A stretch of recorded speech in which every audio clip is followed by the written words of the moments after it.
And I think trust in Allah is a huge thing. Whether you're an entrepreneur, whether you're someone trying to do good in the world, whatever you are, it's funny because if you look at the non-Muslims' books, personal development-wise, there's so many books out there that they'll say, whatever happens to you, just believe that it's good.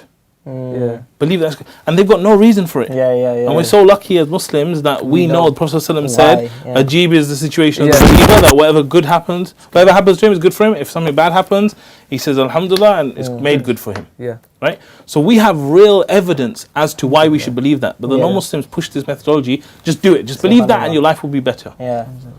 It's just something that's intrinsic within humans to understand that concept. Alhamdulillah, we have like a way to rationalize it on our own. Same with gratitude. Yes, because exactly. all the non-Muslim thinkers out there, the rich guys and everything, and even the wealthy billionaires and stuff, they'll say, go and give. If you give, you'll get more. And we know Allah's told us already, right? That if you give thanks, Allah's going to give you more. So many of these kind of like, really famous kind of motivational speakers that you see, a lot of them say when you wake up first thing in the morning, just be grateful. Just wake up and write a few things of gratitude. It's, in my mind, I'm always wondering why would they do that? I know the reason why I would do that.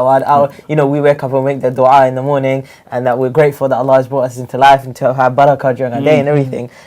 I know why we do that, but why they do it, it's subhanAllah, it's like amazing to think and about. As you get deeper into this personal development, you'll see that there's so many concepts that overlap and we have real reasons for them. So we have the conviction behind it. We know why we should think like that, and we have the evidence for it as well. Whereas for them, it's just like blind faith, just do it.